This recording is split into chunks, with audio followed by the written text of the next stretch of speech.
Dragons and gardeners. The suburbs were quiet. Too quiet. Lila's street was a winding ribbon of identical houses, each with a trimmed lawn and a two-car garage, each designed to never touch the other. She'd moved here 6 months ago, lured by the promise of space and safety, but now the silence felt like a vacuum. Her neighbor, Mr. Carter, had summed it up perfectly last week. "I bought this place so I don't have to hear anyone breathe." He'd said it proudly, as if his ability to hoard silence was a moral victory. Lila missed the train. In her old city apartment, she'd loved the clatter of the morning commute, the way strangers became temporary companions.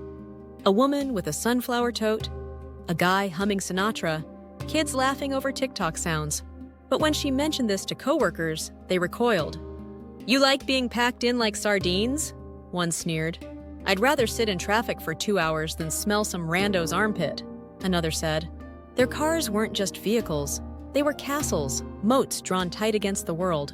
The city, when she visited, felt different now, not alive but haunted. She noticed the tents first, clusters of them under the freeway, flimsy against the rain.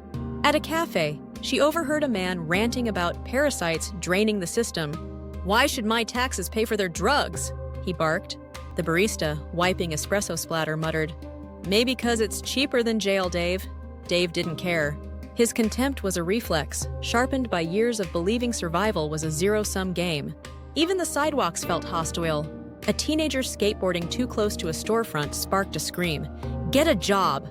An old man selling pencils by the subway got only averted eyes.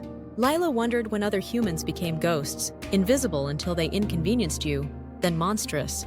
The news played constantly at the diner where she waited tables. Shootings, deportations, politicians arguing about merit. A regular, a trucker named Roy, shrugged as headlines flashed another school lockdown. "Kids die every day. Can't stop living because of it." He said it while salting his fries, calm as a stone. Lila's hands shook as she refilled his coffee. She thought of her niece, 8 years old, practicing active shooter drills between math and recess. Roy noticed her pause. "You're soft," he chuckled.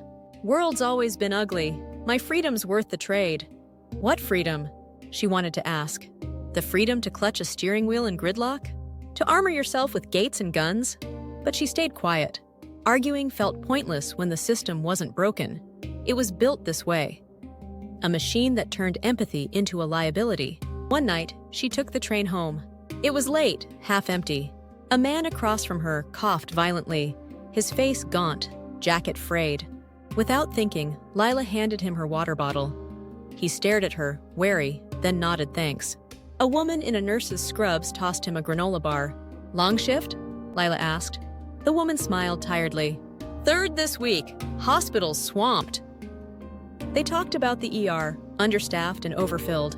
"We're all just tired," the nurse said. "But we show up." For a moment, the air felt lighter. Lila started small. She volunteered at a community garden downtown, where a retired teacher named Marcos taught her to compost.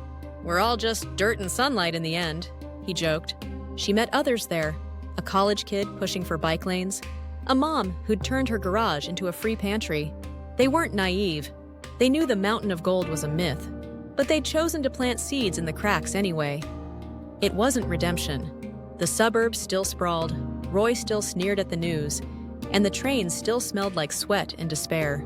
But Lila began to see glimmers, not of some grand fix, but of people refusing to treat each other as negative integers. Maybe America wasn't anti-life. Maybe it was just a land of dragons and gardeners, and the fight between them was the story. Perhaps America wasn't against life, just torn between two faiths, those who hoarded the world like dragons guarding gold, and those who kept planting seeds in the cracks anyway. The struggle between them wasn't just history, it was the soil everything grew in. Lila pressed her palms into the earth, feeling the damp grit beneath her nails. The tomatoes would grow or they wouldn't. The dragons would rage or they wouldn't. She watered them anyway. The end.